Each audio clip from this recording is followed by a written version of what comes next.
감사합니다. 자, 이제 본격적으로 토론회 진행해 보도록 하겠습니다. 오늘 토론회는 사회자의 공통 질문에 대한 후보자분들의 답변과 그리고 이제 후보자분들 서로 상의 질의로 이루어집니다. 공통 질문에 대한 답변은 3분으로 제한되며 3분을 넘으면 더 이상 발언할 수 없음을 우리 후보분들께서는 유의해 주시기 바라겠습니다. 후보분들의 열띤 토론 기대하도록 하겠고요. 첫 번째 토론 주제는요, 코로나 팬데믹 시대의 학교 교육에 대해서 한번 이야기를 나눠보도록 하겠습니다. 이제 이 주제와 관련해서 이제 세 가지 질문으로 이제 서로 이야기를 나누실 텐데요. 일단 코로나 팬데믹 시대는 그동안 저희가 당연하게 여겼던 것들을 많이 바꾸는 계기가 되었습니다.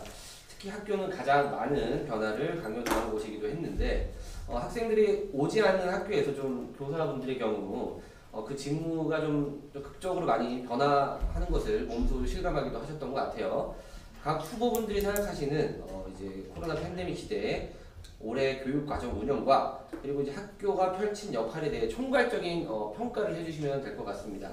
먼저 기호 2번 안봉환 후보가 먼저 답변을 해주시면 될 것 같습니다.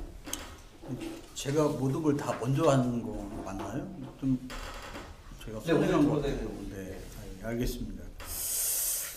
그 전례 없는 이 감염병 위기 상황에서 학교 교육이 이 정도로 버틸 수 있었던 것은 선생님들의 노력이 있었기에 가능한 것이었다고 생각합니다. 그 가운데 또 우리 전교조 조합원들이 가장 헌신적이었다는 것이 저는 존경과 자부심을 느낍니다. 학교에서는 그 올해는 코로나 이전과 똑같은 교육 과정을 진행하고 또 수시로 위에서 내려오는 그 지시만을 따르다 보니까 수많은 문제들이 발생을 했습니다.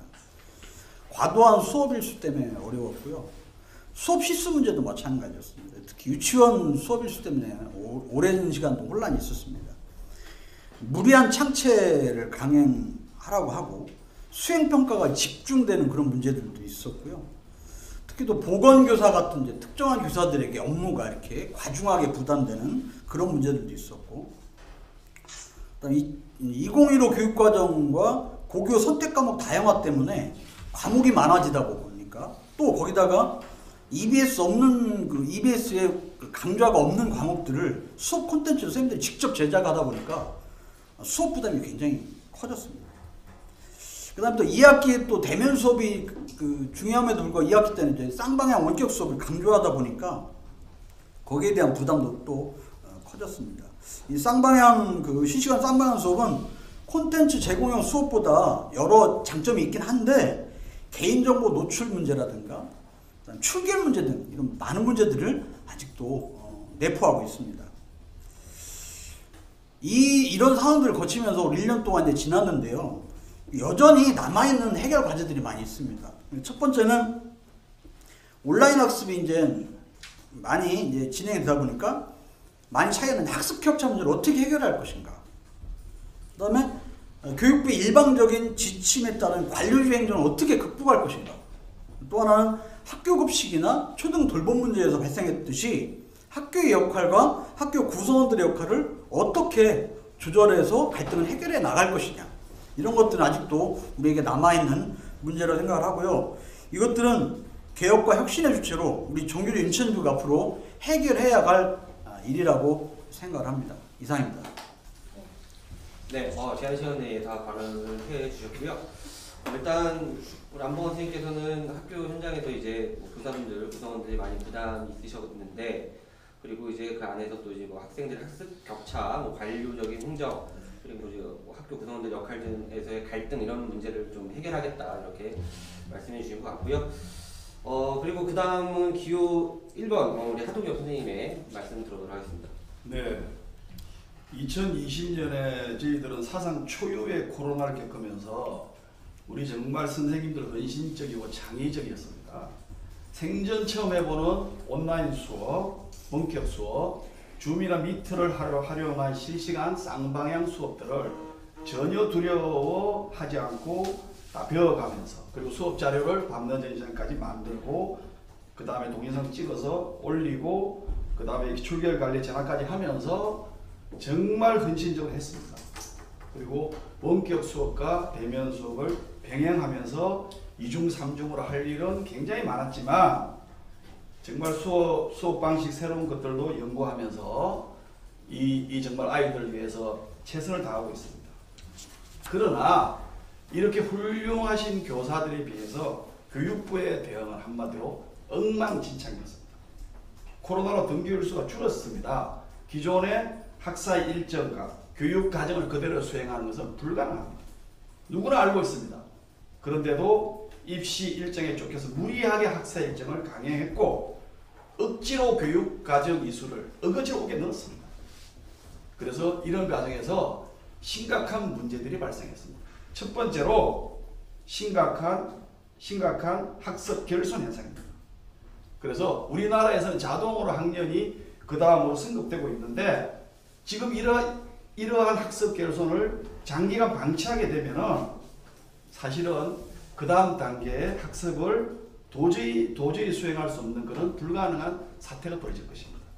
두 번째로는 대면 수업의 부족으로 인해서 정말 이 어떤 사회적 관계나 그 다음에 학습자 간의 상호 어떤 소통 이런 것들이 제대로 잘 이루어지지 못했습니다. 그리고 이런 것들은 발달과 성장에 공백이 발생하는 문제를 가져옵니다. 그리고 이렇게 구멍난 부분이 이후에 도대체 몇 년 뒤에 또는 몇십 년 뒤에 어떤 문제를 일으킬지 아무도 알지 못합니다. 그런데도 불구하고 교육부는 대면 수업을 상당 부분 원격 수업으로 대체하고 그 다음에 스마트 디지털 교육 이런 부분을 추진하는데 가뜩이나 부족한 예산을 쏟아붓겠다고 하고 있습니다. 이것은 교육의 본질은 훼손되고 있는데 본질에 대한 처방은 없고 기술적인 부분에만 치중하고 있는 것입니다. 세 번째로 코로나 위기는 결코 평등하지 않습니다. 위기는 사회적 취약계층에게 더 많은 피해를 줍니다. 사회적 불평등을 심화시킵니다. 그리고 사회적 불평등은 교육 불평등으로 이어집니다. 그래서 이러한 교육 불평등 심화가 지금 심각한 문제가 되고 있습니다. 교육청은 더 심각합니다. 교육청은 아무런 고민이 없습니다. 교육부에서 내린 지침을 그대로 교사에 전달하고 있습니다. 네, 다음 3분이나 지나서 여기까지 발언 마무리해주시면 될 것 같고요. 네, 뭐 학습 결손과 이제 뭐 대면 수업 부족한 문제 그리고 이제 교육 불평등이 심화되는 문제를 좀 해결하겠다고 이렇게 기후 2번 하동엽 선생님께서 말씀해 주셨고요. 그리고 이제 그 다음으로는 기후 3번 손충모 선생님의 발언 있으시겠습니다.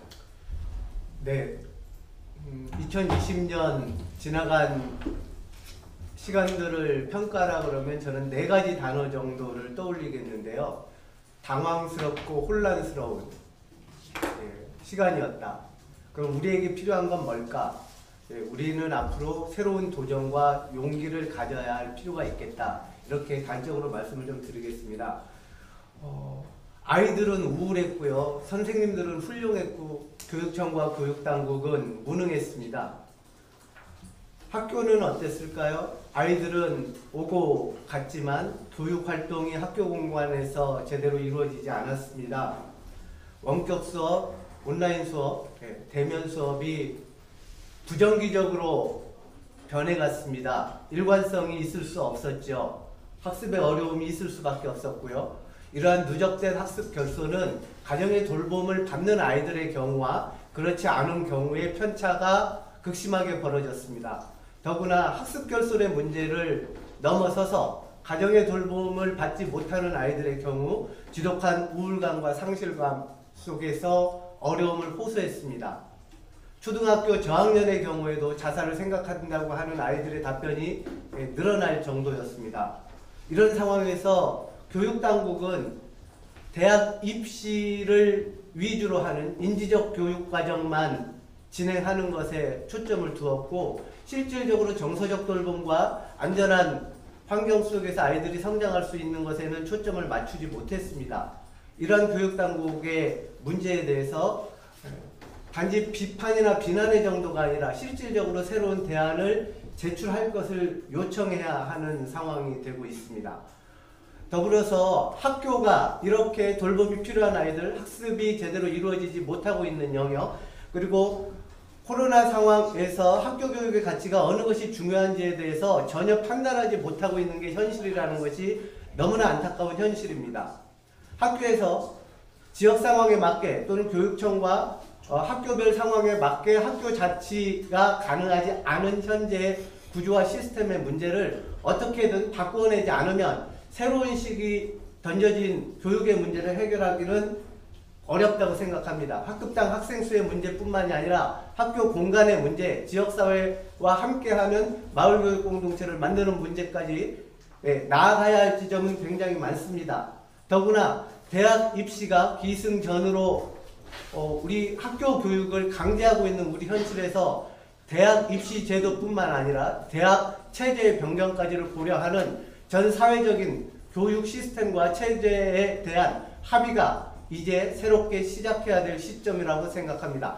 그 길에 조합원 여러분과 손잡고 함께 가겠습니다. 네, 여기서 이제 마무리 주시면 될 것 같고요.